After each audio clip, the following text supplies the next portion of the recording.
Hello everyone, today I'm here to do a book review. Today I will be talking about Archenemies by Marissa Meyer. This is the second book in the Renegades series.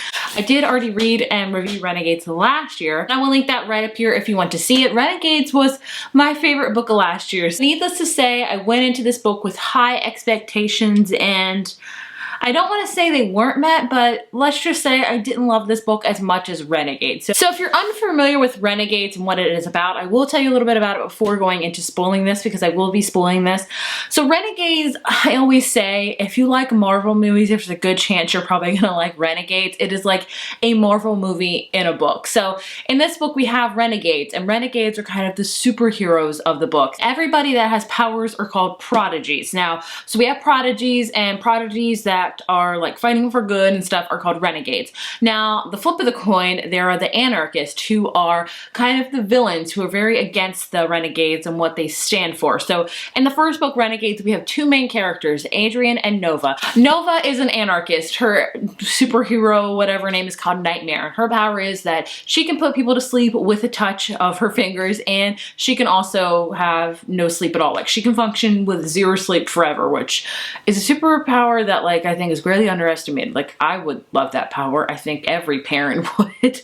Probably college students as well. A lot of people could benefit from that superpower. But anyway, she is an anarchist. She's very against renegades because when she was younger, her parents and sister were brutally murdered, and she somehow escaped, and she always thought that the renegades would come save her parents and her family, but they never did. So she is seeking vengeance upon the renegades. So we have Nova. Meanwhile, on the flip of the coin again, we have Adrian, and Adrian's alias or superhero power name is Sketch, and he is a renegade, and his power is he can draw anything, like with a marker on any surface, and he can pull it and bring it to life. So he can draw a dinosaur on the floor, and he can pull it up and boom, there's a dinosaur. Like, that's a also really unique superpower. So Nova has a gang of pals or whatever, the anarchist, and she decides that she is going to go undercover to be a renegade, to learn all about their secrets, to take them down from within. And of course, you can guess what happens from there. There's a slow burning romance, we get to meet more characters, it's a lot of political stuff, and I just loved Renegades. It's a great action-packed book, and I really loved it. The one problem I have with it was its length, and I will say the same thing for Archenemies as well, because this book is, I forget how many pages this book is. It's almost 500 pages, and I don't feel like it needed to be, much like Renegades. Well, Renegades, that was my only qualm with it. This one had quite a few more qualms, but either way, I would recommend this series. If you're a fan of superheroes, of political books where, you know, things get dicey, they're good people, but they're not doing the best things, does that make them good people? Or bad people, but sometimes they're doing decent things, does that make them bad people? It really kind of puts you in perspective of where you fall at and like what you believe and think. So I really enjoyed this series. Now, talking about this book, again, without spoilers, I will let you know when I spoil it. I felt like Archenemies was very much a second book in a trilogy.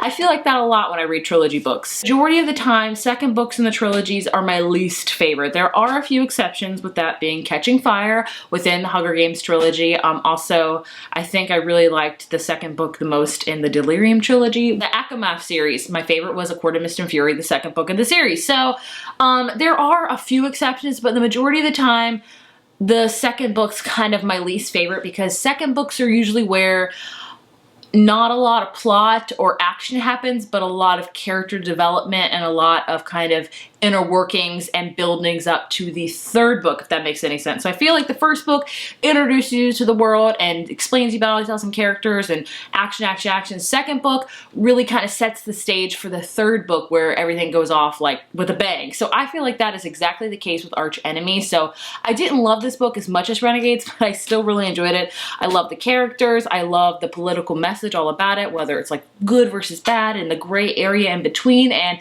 again, the ending was amazing. She always leaves us off on a cliffhanger, which I enjoyed. So overall, I would give this book a 4.25 out of 5. So like I say, time and time again, not as good as Renegades in my opinion. I may be the only one that thinks that. Still really enjoyed it. So going into spoilers now, I'm going to set this book aside because it's quite heavy. Like, it's a big book.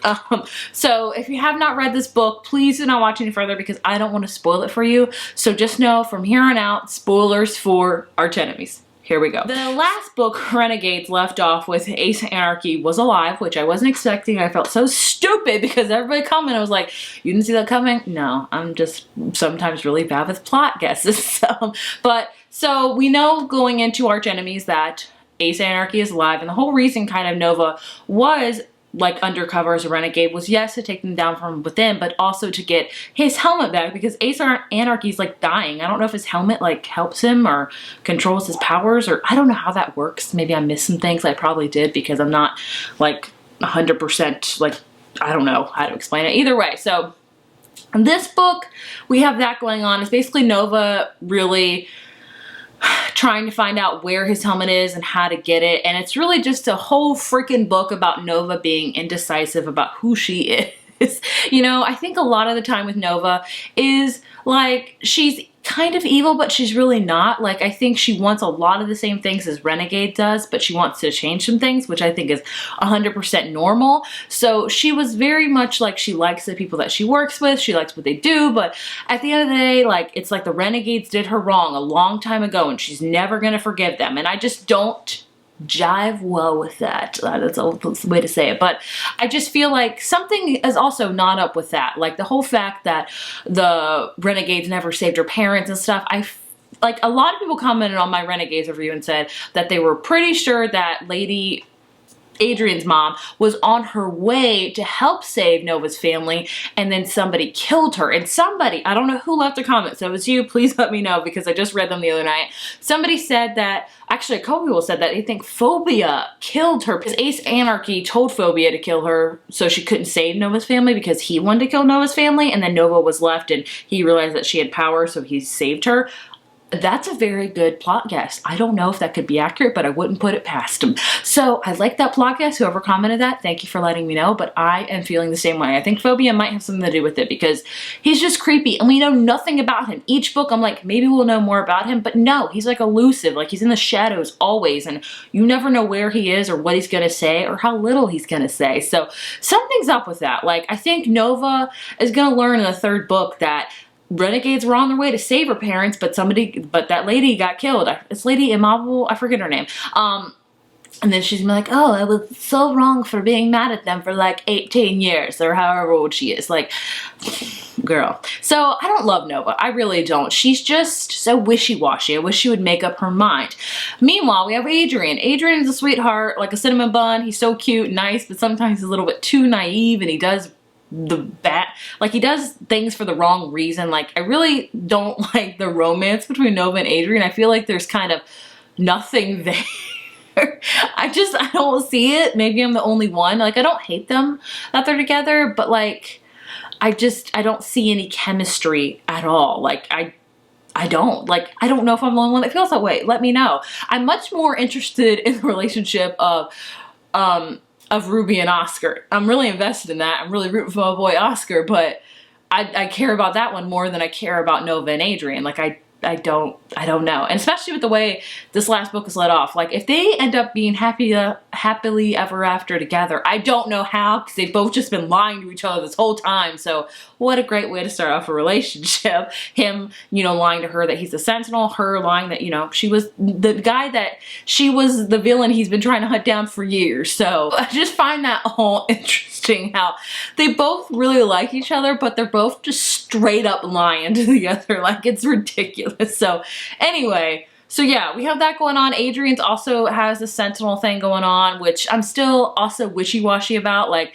I don't know why he can't just come clean about it. Like, it's obvious that he is also in the camp of not agreeing with everything the Renegades do, which I 100% agree with, which brings us to Agent N. This whole thing that, like, a thing they've gotten from Max, because Max can take away powers, like he absorbs other people's powers, and they've made it into like this neutralizing weapon where if you get injected with it, you lose all of your powers forever. Obviously known with the puppeteer, he lost his powers forever. So, and the fact that they're just gonna use that out and dole it out on any progeny who disagrees with them is not okay. Like, that's definitely like a gray area, or I guess I think it's straight up wrong. Other than the Agent N and then Nova trying to figure out about Ace Anarchy's helmet, Adrian trying to figure out the Sentinel and trying to figure out more things, and also trying to track down Nightmare. And that's it. Like, I felt like this book was just a middle book. Like, there wasn't a ton of plot. It was just kind of meandering around a lot. Like, the ending was really good with, you know, Nova finally getting Ace Anarchy's helmet, but then Ace Anarchy being taken into custody by the Renegades. So it's like, crap, what do you do? And then also Max being injured, and Nova was a big part of that, and she caused a lot of pain, and Adrian be like, I'm gonna kill Nightmare, whatever it takes, and he doesn't know that's Nova. So next book's just gonna be a freaking mess, because everybody's just gonna be like, I'm fighting against this thing, and then they're gonna figure out the truth, and they're gonna be even more angry or shocked, and it's just gonna come all to a boiling point, which I'm here for and I'm ready for it, and I want to see what happens. I mean, there's so many questions that have to be answered in this last book, like Ace Anarchy, what are his motives? He's got to have something to do with Nova's parents being killed. He has to do something, I feel like, with Max or Adrian. I don't know. I keep going back to Ace Anarchy is somebody's dad. I feel like he's got to be somebody's dad. I don't know whose dad he is. He's somebody's dad. I mean, so many other things need to be answered, but I feel like I don't have anything else to say about this book because there wasn't a ton that happened. I could be wrong, but overall, at the end of the day, I did really enjoy it. I had a great time reading it, but I just didn't love it as much as I loved Renegade. So like I say, I still stand by my 4.25 rating, and I enjoyed it. I just wanted a lot more from it. If you've read this book, I would love to hear your thoughts and opinions. Did you feel like it was a middle of the road book, or like the middle of a trilogy you could tell? Or did you think it was really amazing and it was action packed and you really loved the characters and romance and plot progression? I would love to hear your thoughts on that. And yeah, I think that's all I have to say. So if you enjoyed this video, be sure to give it a thumbs up and let me know what you thought about Archenemies. Thank you guys so much for watching, and I will see you in my next video. Bye.